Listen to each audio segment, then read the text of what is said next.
हरे Krishna everyone. आज हम जो हमारा मूल उद्देश्य था मॉर्निंग क्लास में, ललिता माधव रूप गोस्वामी जी द्वारा रचित एक नाटक को जानने का, उसकी चर्चा करने का, उसको आज हम शुरू करने जा रहे हैं। इससे पहले वाली 8 क्लासों में हमने क्या किया? हम लोगों ने रूप गोस्वामी जी के विषय में, जो कि इस आ, नाटक के रचयिता हैं, इस प्ले के, उनके विषय में जाना। क्योंकि अगर हमें रचनाकार की महानता का पता लग जाए तो हम उनकी रचना के साथ अच्छे से जुड़ जाते हैं कि कितने महान हैं वो जिन्होंने इस नाटक की रचना करी है। और वो कोई साधारण इंसान नहीं है, कोई साधारण महापुरुष नहीं है, वो साधारण संत नहीं है, वो रूप मंजरी है। रूप गोस्वामी कौन है? रूप मंजरी। अगर किसी को इन सब बातों का समझ नहीं आ रहा तो YouTube पे पुराने वीडियोस को देख लें एक बार। 8 वीडियोस इससे पहले के हैं, उसमें फिर आपको समझ आ जाएगा कि हम क्या बात कर रहे हैं, रूप गोस्वामी जी रूप मंजरी कैसे हैं। तो क्योंकि रूप गोस्वामी रूप मंजरी हैं, तो उनको राधा कृष्ण की लीलाओं के दर्शन भी होते थे, उसकी स्फूर्ति भी होती थी। मतलब ऐसे लगता था जैसे उनके सामने ये सारी लीलाएं घटित हो रही हैं। तो उन्होंने इस नाटक की रचना की है। तो भी ऑथेंटिसिटी के विषय में, मतलब जय जो नाटक है, ये ऐसे ही कपोल कल्पित बातें हैं या किसी ने ऐसे ही बैठे बैठे कोई नाटक लिख दिया, ऐसा संशय हमें मन में नहीं करना चाहिए। क्योंकि रूप मंजरी, जो राधा रानी की सखी ललिता सखी, उनकी जो प्रधान मंजरी, जो प्रधान सेविका है रूप मंजरी, जिनको ये सारी लीलाओं के प्रत्यक्ष दर्शन होते थे, उन्होंने इस नाटक को लिखा है। तो मतलब उनको ये सारी लीलाएं दिखती होंगी। इसका मतलब ये है कि ये सारी लीलाएं पास्ट में घटित हुई होंगी। ठीक है, ऐसे नहीं लिखा गया, पहली बात। दूसरी बात ये है कि अब ऐसा तो है नहीं कि भगवान कृष्ण अभी 5000 साल पहले वृंदावन में प्रकट हुए, ब्रज में, तो उससे पहले कभी भगवान का अवतार ही नहीं हुआ। भगवान भगवत गीता में कहते हैं ना अर्जुन से कि अर्जुन, तुम्हारे और मेरे अनेकानेक जन्म हो चुके हैं, मुझे सब जन्मों का याद है लेकिन तुम्हें याद नहीं है। तो इससे पहले भी बहुत बार, इससे पहले की सृष्टि की रचना के समय, उससे पहले वाले कल्पों में भगवान अवतरित होते रहे हैं। ये पहली बार नहीं हुआ कि कृष्णा धरती पर अवतरित हुए हैं। कुछ कुछ घटनाएं ऐसी हैं कि कुछ घटनाएं अभी 5000 साल पहले घटित हुई होंगी, और कुछ घटनाएं जो पहले की सृष्टियों की रचना हुई है या पहले के कल्पों में घटित होती होंगी, और उसका वर्णन अभी कहीं पे नहीं होगा, लेकिन वो हुई होंगी घटनाएं। ठीक है, जैसे आप श्रीमद् भागवतम पढ़ोगे तो उसमें आता है कि आसुरी नाम के ब्राह्मण को ज्ञान दिया गया। अब आसुरी नाम का कौन सा ब्राह्मण था, उसका वर्णन तो किसी शास्त्र में नहीं आता। तो फिर हम ये मानकर चलते हैं कि जो पहले, इससे पहले की सृष्टि की रचना हुई होगी, उसमें कोई आसुरी नाम के ब्राह्मण रहे होंगे। ठीक है, तो उनको ये कथा सुनाई गई होगी। तो हमें किसी भी घटना के ऊपर संशय नहीं करना है। कुछ घटनाएं अभी जब भगवान कृष्ण अवतरित हुए थे तब की होंगी, कुछ उससे पहले की सृष्टि की रचना के टाइम पे होंगी। तो हमने ये नहीं सोचना कि मैंने तो ये कहीं पे पढ़ा नहीं, अब ये ऐसा यहाँ पे कैसे बता दिया, है ना, ऐसे नहीं सोचना है। ओके, तो ललिता माधव किसने लिखा है? श्रीला रूप गोस्वामी जी ने। अब थोड़ा सा आगे बढ़ते हैं इससे। अब ये कब लिखा गया, कैसे कैसे इसकी रचना हुई, कहाँ कहाँ से रूप गोस्वामी जी को प्रेरणा मिली, उसके विषय में चर्चा करते हैं। अगर आपने पीछे के लेक्चर्स को ध्यान से सुना है तो आपको ध्यान होगा कि रूप गोस्वामी और सनातन गोस्वामी जी से चैतन्य महाप्रभु मिले। राम के लिए। तब ये हुसैन शाह के जहाँ पे दोनों भाई जॉब करते थे, फाइनेंस मिनिस्टर और चीफ सेक्रेटरी की। फिर चैतन्य महाप्रभु ने आदेश दिया कि आप वृंदावन आने के लिए इनको कहा। ठीक है, नहीं इससे इसके बाद वो गए कहाँ पे, प्रयाग में इनसे मिले चैतन्य महाप्रभु से। फिर प्रयाग में जब रूप गोस्वामी चैतन्य महाप्रभु से मिले तो चैतन्य महाप्रभु ने इनको बोला, इन्होंने कहा कि मुझे आपके साथ रहना है, मुझे आपके साथ ही जाना है। तो चैतन्य महाप्रभु कहते नहीं, आप वृंदावन जाइए, फिर वहां से आप वहां पे कुछ दिन रुकिए, फिर आपको मेरे दर्शन होंगे नीलाचल में। तो उनकी इंस्ट्रक्शंस को फॉलो करते हुए रूप गोस्वामी जी वृंदावन में आ गए। क्यों आ गए वृंदावन में? क्योंकि चैतन्य महाप्रभु ने कहा था कि वृंदावन जाइए। तब जो रूप गोस्वामी वृंदावन आ रहे थे, तो अब क्योंकि चैतन्य महाप्रभु ने उनको अपने पास बिठा के 10 दिनों तक भक्ति के विषय में ज्ञान दिया है, तो चैतन्य महाप्रभु कौन है? स्वयं कृष्णा, जो राधा रानी के भाव में धरती पर अवतरित हुए हैं आज से 500 साल पहले। तो अगर भगवान किसी को बैठ के 1-to-1 10 डेज तक ज्ञान दे और किसी को गले से लगाए, तो आप सोचो उनमें कितना ज्यादा ज्ञान का प्रवाह हुआ होगा, है ना। तो जैसे हम श्रीमद् भागवतम में पढ़ते हैं कि भगवान ने ब्रह्मा जी को ज्ञान दिया, उनके हृदय में ज्ञान प्रकट हो गया। तो ऐसे ही जब भगवान ने रूप गोस्वामी को गले लगाया, उनको शिक्षाएं दी, तो उनके भी ज्ञान प्रकट हो गए हृदय में। अब जब वो वृंदावन की तरफ जा रहे हैं तो उनको भगवान के, राधा कृष्ण के पास टाइम्स दिख रहे हैं। उनको अनुभूति हो रही है। जैसे अभी हम उनके विषय में पढ़ रहे हैं, अब जब मैं कोई लाइन बोलती हूँ तो आपकी आंखों के सामने भी एक दृश्य आता होगा ना। अभी आपको दिख रहा होगा आंखों के सामने कि रूप गोस्वामी वृंदावन जा रहे हैं, उनके सामने भगवान कृष्ण और राधा रानी के लिए लाइन प्रकट हो रही है। किसी को विजुअलाइज हो पा रहा है ये? हाँ जी, हाँ जी। होता है, जैसे मैं मेरी तो डे ड्रीमिंग वैसे मेरी बहुत है है ना, ऐसे ऐसे आंखों के सामने विजुअलाइज होती है घटना। तो ऐसे ही रूप गोस्वामी जो कि भी राधा कृष्णा के पास टाइम नजर आ रहे हैं अभी, तो उन्होंने सोचा कि अब मैं इसके ऊपर जो मुझे ये नजर आ रही है लीलाएं, इसके ऊपर एक नाटक की रचना करूंगा।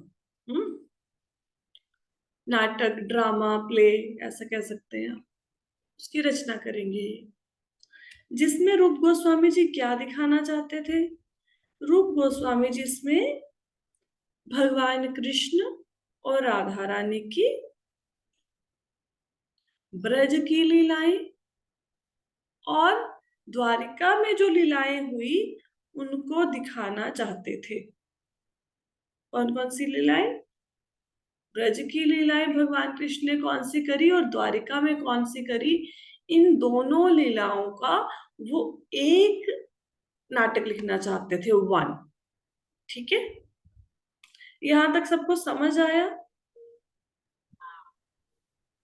जी माता जी। ठीक है। अब अभी क्या है आगे कि उन्होंने वृंदावन जब वो जा रहे थे तो उन्होंने इसका मंगलाचरण लिख लिया। मंगलाचरण किसको कहते हैं? किसी भी शुभ कार्यों को शुरू करने से पहले या किसी भी कार्य को शुरू करने से पहले हम भगवान का, वैष्णवों का, उनके पार्षदों का, गोस्वामियों का आवाहन करते हैं ताकि वो हमें कृपा करके वो शक्ति प्रदान करें जिसके द्वारा जो हम काम कर रहे हैं वो निर्विघ्न संपन्न हो। जैसे आपने देखा होगा इंडिया में जब भी कोई अच्छा कार्य शुरू करते हैं तो गणेश जी का गाते हैं ना, कुछ आरती गाएंगे या उनका आवाहन किया जाएगा, है ना। तो इसी प्रकार उन्होंने मंगलाचरण लिख दिया। हम भी मंगलाचरण गाते हैं ना क्लास शुरू होने से पहले। अब रिकॉर्डिंग में इसलिए नहीं गाते क्योंकि फिर यूट्यूब का वीडियो थोड़ा लंबा बन जाता है। और नांदी श्लोक भी लिख दिए। अब ये नांदी श्लोक क्या है, ये जब आप प्ले को पढ़ोगे तो आप पाओगे कि रूप गोस्वामी जी पहले मंगलाचरण मतलब स्टेज पे आके मंगलाचरण को परफॉर्म करते हैं, और फिर नांदी श्लोक। नांदी कौन है, नांदी कौन है बताओ, बताया था परसों। हु इज नांदी? नांदी है नानी नानी ये नानी। मतलब जो मुखड़ा गाती है ना, जो नटी है इसमें, नटी मतलब जो राधा रानी की नानी है, ठीक है। नानी। तो उनके थोड़े से श्लोकों को लिख दिया उन्होंने, ठीक है, ओके। तो अब आगे क्या होगा, नेक्स्ट, अभी उन हमने जब पहले कथा करी थी, रूप गोस्वामी जी की चर्चा की थी, तो हमने देखा था कि वृंदावन में रूप गोस्वामी सिर्फ 1 महीने तक रुके। हम्म। फिर उनके मन में विरह भाव जागा कि मुझे तो चैतन्य महाप्रभु से मिलना है। फिर क्या हुआ, वो चैतन्य महाप्रभु से मिलने नीलाचल चल पड़े, ठीक है। तो अभी मंगलाचरण लिखा गया, लेकिन अब रूप गोस्वामी जी जा रहे हैं कहाँ पे, 1 महीने बाद वृंदावन से नीलाचल की तरफ प्रस्थान कर गए। किससे मिलने जा रहे हैं, चैतन्य महाप्रभु से। अब रास्ते में उनको एक जगह पे एक रात बितानी पड़ गई, क्योंकि पहले के जमाने में ऐसे मोटर गाड़ियां तो होती नहीं थी, ठीक है, पैदल यात्रा तो करते होते थे। तो उन्होंने एक जगह पे रात बिताई, उस गांव का नाम था सत्यभामापुर। ये उड़ीसा में है, तो सत्यभामापुर में उन्होंने एक रात बिताई। जब वो रात को रेस्ट कर रहे थे, तो उनके सपने में एक बहुत ही दिव्य स्त्री आई, जो बहुत ही सुंदर लग रही थी। तो अब जब उन्होंने उस स्त्री को देखा, तो उन्होंने, जो स्त्री थी, उन्होंने रूप गोस्वामी को कुछ इंस्ट्रक्शंस दी, कुछ आदेश दिया। क्या आदेश दिया, उन्होंने आदेश दिया, अमार नाटक पृथक करह रचन, आमार कृपाते नाटक हईबे विचक्षण। तो उन्होंने कहा कि जो मेरी पुरी की लीलाएं हैं, द्वारिका की लीलाएं हैं, उनकी आप पृथक रचना करना। मतलब जो मेरे से रिलेटेड पास टाइम्स हैं, उनकी रचना पृथक करना, उनकी रचना अलग करना। और तुम्हारा जो ये प्ले है, जो तुम्हारा ड्रामा है, नाटक है, ये बहुत ही सुंदर होगा, बहुत ही सुंदर। तो जब रूप गोस्वामी जागे, तो उनको एहसास हुआ कि ये जो उनको बहुत ही एक दिव्य स्त्री ने ये प्रेरणा दी है कि मेरे जो घटनाएं हैं मेरे से संबंधित, या जो द्वारिका की घटनाएं हैं, उनको अलग रखना, वो कोई और नहीं थी, वो स्वयं सत्यभामा थी। सत्यभामा कौन है, वो भगवान कृष्ण की रानी है। तो भगवान कृष्ण की तो बहुत सारी पत्नियां हैं, 16,108 है, ठीक है, लेकिन उनमें से जो मुख्य है वो है रुक्मिणी, सत्यभामा और जामवंती, है ना। तो सत्यभामा उनकी रानी है। तो उन्होंने बोला कि भाई, तो जो द्वारिका की लीलाएं हैं और जो व्रज की लीलाएं हैं, इन दोनों को आप मिक्स मत कर देना। इन दोनों का 2 नाटकों की रचना करना, एक की बजाय 2 नाटक लिखना। एक में व्रज की लीलाएं लिखना, और एक में आप द्वारिका की लीलाएं लिखना। तो ये सब कुछ जो मैं आपको बता रही हूँ, ये कहाँ से लिया गया है, ये चैतन्य चरितामृत से लिया गया है, ठीक है। नीचे आपको हर स्लाइड के नीचे, जैसे पीछे वाली स्लाइड में भी आप देखेंगे, आपको रेफरेंस पॉइंट नजर आएंगे, चैतन्य चरितामृत अनंत लीला 1.34-36, ठीक है। तो अगर आपको इसके बारे में थोड़ा सा डिटेल में जानना है, तो आप चैतन्य चरितामृत में इसके बारे में पढ़ सकते हैं। आगे चलते हैं। फिर क्या हुआ, फिर वो रूप गोस्वामी मिले चैतन्य महाप्रभु से। तो जब चैतन्य महाप्रभु के पास वो पहुंचे, उनसे मिले, तो 2 दिन बाद, चैतन्य महाप्रभु से मिलने के 2 दिन बाद, अचानक से, अभी तक रूप गोस्वामी ने चैतन्य महाप्रभु को ये नहीं बताया कि मेरे मन में ये भावना आ रही है कि मैं नाटक की रचना करूं, ऐसा कुछ नहीं बताया। 2 दिन बाद चैतन्य महाप्रभु ने बोला, क्या बोला?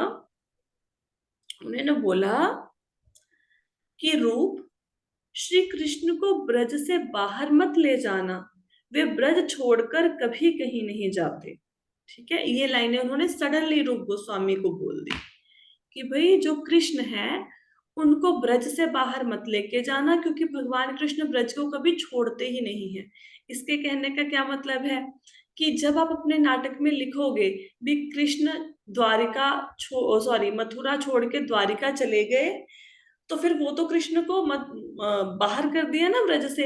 ऐसे मत करना, भगवान कृष्ण तो हमेशा ही ब्रज में रहते हैं। तो इसका मतलब क्या हुआ? इनडायरेक्टली महाप्रभु ये कहना चाहते थे रूप गोस्वामी को कि आप 2 नाटकों की रचना करना, जो ब्रज के कृष्ण है उनको ब्रज में रहने दो, जो द्वारिका के कृष्ण है उनको द्वारिका में रहने दो। ठीक है, तो रूप गोस्वामी जी बड़े हैरान हो गए कि भाई मैंने तो अभी तक बताया ही नहीं था कि मैं तो किसी नाटक की रचना कर रहा हूँ, ये इनको ऐसे कैसे पता लग गया है ना। तो उनको फिर समझ आ गया कि सत्यभामा का भी आदेश हुआ है, चैतन्य महाप्रभु का भी आदेश हुआ है, तो अब मुझे एक नहीं 2 नाटकों की रचना करनी है। तो 2 नाटक लिखे गए, ललिता माधव और विदग्ध माधव, ऐसे 2 नाटकों की रचना हुई। हम ललिता माधव पढ़ने जा रहे हैं। ठीक है, तो भगवान कृष्ण ने ऐसा क्यों कहा कि कृष्ण ब्रज को छोड़कर कभी नहीं जाते? हम्म?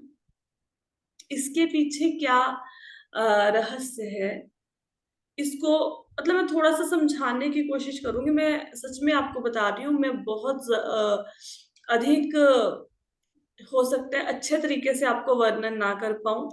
जितना मुझे समझ आया उतना मैं आपको समझाऊंगी, क्योंकि मैं हर क्लास में कहती हूँ मेरी योग्यता ही नहीं है कि मैं रूप गोस्वामी के रचित ग्रंथों को पढ़कर उनको पूरी तरह से एब्जॉर्ब कर पाऊं, पर जितना मुझे समझ आया उतना मैं आपको समझाऊंगी।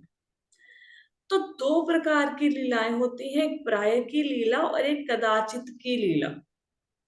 प्राय की लीला और कदाचित की लीला। प्राय की लीला क्या है, कहते हैं, किसको कहते हैं? प्राय की लीला मतलब प्रकट लीला। हम्म।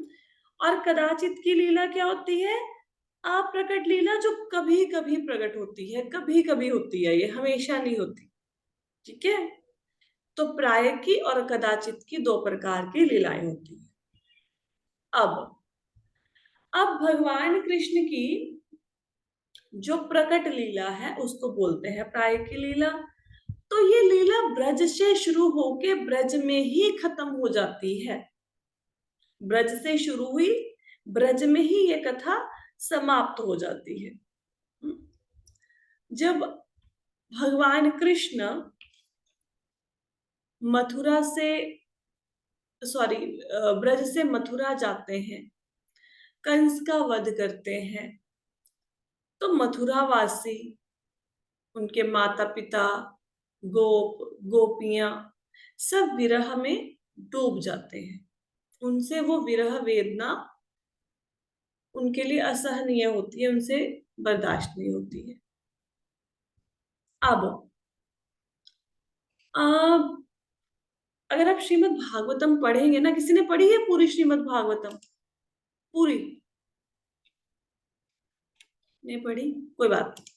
तो श्रीमद् भागवतम में जब 10th कैंटो आप पढ़ते हो, उसमें क्या होता है कि भगवान कृष्ण का ब्रज से मथुरा जाने का तो वर्णन है कि वो मथुरा चले गए, लेकिन उनके वापस आने का कोई वर्णन नहीं है।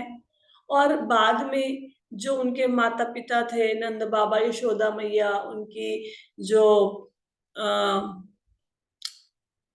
सखियां सखियां थी और जो सखा थे, राधा रानी थे, उनका क्या हुआ उसके बारे में वर्णन नहीं है। तो जब पाठक इसको पढ़ते हैं तो उनको कहीं ना कहीं पे ऐसा लगता है, थोड़ा सा ना विरह आता है। ऐसा लगता है कि भगवान क्यों सबको छोड़ के चले गए, फिर इन सब का क्या हुआ भगवान के जाने के बाद, उसके बारे में किसी को कुछ पता नहीं चलता। लेकिन अगर आप इस्कॉन की श्रीमद् भागवतम पढ़ेंगे तो उसमें एक श्लोक के परपट में उसका जो पूरा तात्पर्य लिख के बताए हुए हैं, है ना, उसमें पूरा पैराग्राफ में इसका वर्णन किया गया है कि भगवान कृष्ण ने जब दंत वक्र को मारा उसके बाद वो ब्रिज में लौट आए। हम्म। और फिर वहां पे उन्होंने ब्रजवासियों के साथ समय बिताया, और वहीं से सारे ब्रजवासी जो भी थे और सब भगवान कृष्ण के दिव्य धाम को चले गए। ठीक है, पर इसका वर्णन आपको श्रीमद् भागवतम में नहीं मिलेगा। कुछ कुछ यहां तक समझ पा रहे हैं आप? तो बोलो।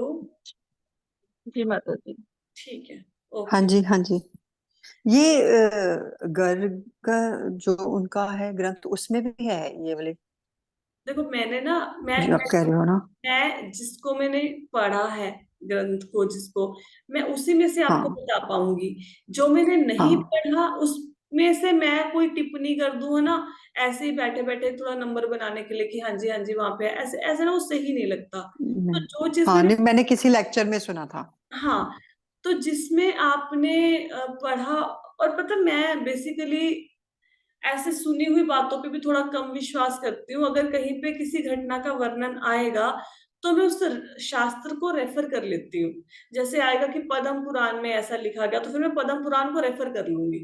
ठीक है, मार्कंडे में पुराण में ऐसा लिखा गया तो मैं उसको रेफर कर लेती हूँ, फिर पढ़ के ज्यादा पता लग जाता है कि वो सुनाने वाला क्या सुना रहा है ना। तो अभी ठीक है, तो ये कहाँ पे थे हम थे कि वृंदावन, भगवान ने दंत वक्र का वध किया, ब्रज में आए, 3 महीने तक वो ब्रज में रहते हैं, और फिर सब ब्रजवासियों सहित अपनी अप्रकट लीला में प्रवेश कर जाते हैं। अब जो अप्रकट लीला है, नित्य लीला है, वो हमें नहीं दिख रही ना। हमें कितना पता है कि हाँ भगवान कृष्ण आए, वो 5,000 साल पहले आए, वो ऐसे उनका जन्म हुआ, उन्होंने कंस को मारा, ये सब हमें पता है। लेकिन जब भगवान कृष्ण सारे ब्रजवासियों के साथ अपने गोलोक वृंदावन चले गए, नित्य धाम को चले गए, उसके बाद क्या हुआ गोलोक वृंदावन में, उन घटनाओं को तो हमें नहीं पता ना, तो वो तो फिर अप्रकट हो गई है। ठीक है, तो इसका मतलब क्या है कि ब्रज की लीला ब्रज से शुरू होकर ब्रज में ही समाप्त होगी। देखा आपने ना, वहां पे भगवान कृष्ण का जन्म हुआ, ब्रज में जन्म हुआ, और ब्रज से ही लीला को समाप्त करके भगवान कृष्ण दिव्य धाम को चले गए सबको लेके। जहां जिस पॉइंट से घटना स्टार्ट हुई थी, जिस स्थान पे घटना स्टार्ट हुई थी, भगवान कृष्ण के जन्म से जहां से कहानी शुरू हुई थी वहीं पे आके फिर वो समाप्त हो गई।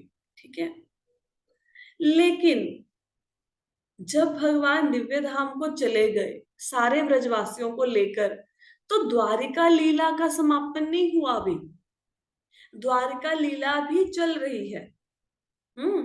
मतलब जो ब्रजेंद्र नंदन ब्रजेंद्र नंदन कृष्ण है, वो तो चले गए दिव्य धाम में सब ब्रजवासियों को लेकर, लेकिन जो उनका वासुदेव रूप है वो द्वारिका में विद्यमान रहा, और उन्होंने द्वारिका में उसके बाद जो भी लीलाएं करनी थी करी। जैसे आपको पता होगा द्वारिका में उसके बाद फिर सब यदुवंशी आपस में लड़कर उनका यदुवंश का अंत हो गया था, वज्रनाभ जी बचे थे। थोड़ा सा आपने कभी सुना होगा किसी लीला में, या वैसे भी आपको पता होगा। तो द्वारिका की लीलाएं चलती रही। व्रजेंद्र नंदन जो है वो व्रजवासियों को लेके दिव्य धाम को चले गए, लेकिन द्वारिका लीलाएं चल रही हैं, वासुदेव के रूप में भगवान द्वारिका में प्रकाशित रहते हैं। फिर जब समय बीतता है, जब द्वारिका लीला के समापन का समय आता है, तो जो द्वारिका लीला है वो द्वारिका में समाप्त होती है, वो वृंदावन आके समाप्त नहीं होती। तो द्वारिका लीला यहाँ से शुरू हुई, वो वहां से शुरू होकर वहीं पे समाप्त होती है, फिर वहां पे भगवान कृष्ण वहां से अपने दिव्य धाम को जाते हैं। ये यहाँ पे कुछ समझ आया यहाँ तक आपको? ब्रज लीला की समाप्ति ब्रज में हो रही है, द्वारिका लीला की समाप्ति द्वारिका में हो रही है, लेकिन जो व्रज के नंदन व्रजेंद्र नंदन कृष्ण हैं वो व्रज को छोड़ के कहीं गए नहीं हैं। क्लियर? आगे चले। हाँ ये जी माता जी। ये तो होगी प्राय की लीला, मतलब प्रकट लीला। अब आते हैं कदाचित की लीला में। ठीक है, अब कदाचित की लीला क्या होती है?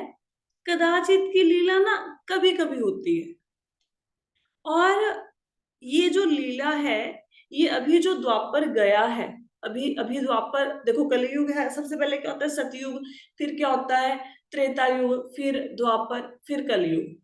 तो जो अभी अभी द्वापर गया है, ये वाली लीला तब नहीं हुई, जो हम पढ़ने जा रहे हैं ना, तब ये लीला नहीं हुई। ये उससे पहले जो द्वापर हुए होंगे या कोई पहला कल्प हुआ होगा, उसमें ये लीला हुई है। क्योंकि मैंने आपको बताया ना कि जो कदाचित की लीला होती है वो कभी कभी प्रकट होती है, तो पिछले किसी कल्प में ये लीला प्रकट हुई होगी। ठीक है, क्लियर हुआ? ठीक है, अब कदाचित की लीला में क्या हुआ? कदाचित की लीला में योग माया के द्वारा, योग माया तो सबको पता है ना, जो सब लीलाएं कराती हैं, जैसे ना योग माया अभी अ, यशोदा मैया देख रही है कि भगवान कृष्ण ने गोवर्धन पर्वत उठा लिया, अपनी छोटी उंगली के नाखून पे धारण कर लिया। वो देखती है उन्होंने छोटे से बच्चे ने पूतना का वध कर डाला। वो कृष्णा का मुख खुलता है, वो देखती है इसके अंदर पूरा ब्रह्मांड समाया हुआ है। वो सुनती है सब लोगों से बातें कि भाई कृष्ण ने आज इस राक्षस को मार दिया, उस राक्षस को मार दिया, और भगवान कृष्ण तो छोटे से हैं। लेकिन क्या वो कृष्ण को भगवान मानती है? नहीं। क्योंकि अगर उन्होंने कृष्ण को भगवान माना होता तो ओखली से क्यों बांधती? अब अगर हमें पता लग जाए भाई हमारे घर में जो बालक है वो बालक नहीं, स्वयं कृष्ण भगवान है, हम उनको ओखली से बांध देंगे, उनको डांट लगाएंगे? नहीं लगाएंगे ना। तो वो उनको भगवान नहीं मानती। क्यों नहीं मानती? अगर आप खुद सोचो, अगर किसी के घर में ऐसा बालक होगा जो अपनी उंगली पे उठा ले पर्वत को, तो हम ये सोचेंगे ना कि ये कोई महान बच्चा है, तो पक्का भगवान की कृपा है, भगवान ही है स्वयं। लेकिन यशोदा मैया नहीं मान रही। क्यों नहीं मान रही? क्योंकि जो योग माया है वो उनको ऐसे मतलब एक ढंग से आवरण कर देती हैं उनके ऊपर, कि भाई पर्दा डाल देती हैं एक ढंग से, कि भाई ये जो कृष्ण है वे आपके बेटे ही हैं। ठीक है, तो ये कोई भगवान नहीं है। क्योंकि अगर वो भगवान मानती फिर भगवान कृष्ण और मैया में आदान प्रदान नहीं हो पाता। जो एक माँ बेटे में भाव होता है, माता डांट लगाती है, बेटे को तैयार करती है, उनको भोजन खिलाती है, तो वो वाला आदान प्रदान नहीं हो पाता। इसलिए जोग माया यशोदा मैया को भुलवा देती हैं कि कृष्णा भगवान है। अगर उनके मन में आता भी है ना कभी कभी देख के कि कृष्णा ने मुख खोला, उनके अंदर सारा ब्रह्मांड समाया हुआ, तो उनको लगता है ये भगवान है, फिर एक मिनट में कहते हैं नहीं नहीं नहीं, मुझे भ्रम हो गया, भ्रम हो गया, ये तो मेरी मति पलट गई है, ऐसा थोड़ा ना हो सकता है, इसके मुंह में तो मिट्टी ही थी। तो अपने आप को वो ऐसा कह देती है, तो योग माया भुलवा देती है। ऐसे ही जो गोप हैं वो देखते हैं इतने सारे राक्षसों को कृष्णा मार रहे हैं, लेकिन वो कृष्णा को भगवान नहीं समझते। भगवान समझते तो उनको अपना जूठा क्यों खिलाते, उनके साथ कैसे खेलते? तो कभी कभी भगवान कृष्ण उनके कंधे पर चढ़ते थे, कभी कभी वो गोप ग्वालों को भी अपने कंधे पर चढ़ाते, वैसे खेल खेलते थे, है ना। तो फिर ऐसे नहीं ना करते गोप ग्वाले। तो वो भी ऐसे रहते हैं कि कृष्णा जो है वो हमारे साथी हैं, हमारे सखा हैं, भगवान नहीं है। वो उनको जैसे नॉर्मल अपन अपने उसको बोलते हैं ना, फ्रेंड्स के साथ आम भाषा में बातचीत करते हैं, और जैसे हम अभी तो और क्या हालचाल है, कैसे हो तुम, तुमने क्या खाया, मैया ने क्या भेजा, लाओ मुझे भी दो, चलो एक दूसरे का जूठा खा लिया। फिर अगर योग माया उनके ऊपर आवरण ना डाले, फिर वो उनको भगवान समझने लगे, तो ऐसे प्रेम का आदान प्रदान नहीं हो पाएगा। ठीक है, तो हाँ, हम थे योग माया पे, है ना। तो योग माया क्या करती है कदाचित की लीला में? योग माया ये करती है कि जो ब्रज के ब्रजवासी हैं और जो द्वारिका वासी हैं, वो आके मिलते हैं, मतलब जो व्रज के लोग हैं वो द्वारिका में भगवान से मिलते हैं, और उनको मिलने से उनका जो विरह है, जो संताप है, वो समाप्त हो जाता है। ठीक है। तो अब हम सोचेंगे हमने तो ये कहीं पे नहीं पढ़ा कि ब्रज के लोग आके द्वारिका में जाके भगवान कृष्ण से मिलते हैं, उनका विरह खत्म हो जाता है। तो फिर ये आप कहाँ से बता रहे हो? क्योंकि ये कौन सी लीला है? कदाचित की।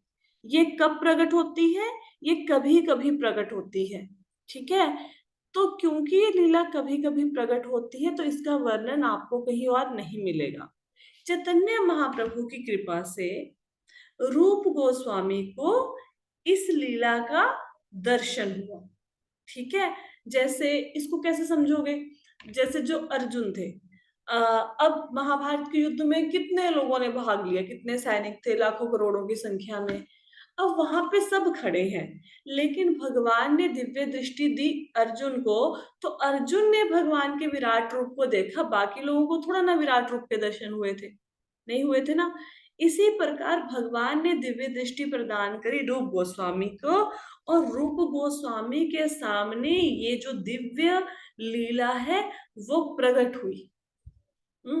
तो उनके सामने जब ये लीला प्रकट हुई, तो फिर उन्होंने इस लीला का वर्णन किया, इस कदाचित की लीला का, ये अप्रकट लीला का, जो कभी कभी प्रकट होती है, उस लीला का उन्होंने सारा वर्णन ललित माधव में किया है। It's basically Lalit Madhav, it's not Lalita Madhav, क्योंकि इंग्लिश में पढ़ोगे ना तो ए लगा होता है साथ में, ललित माधव।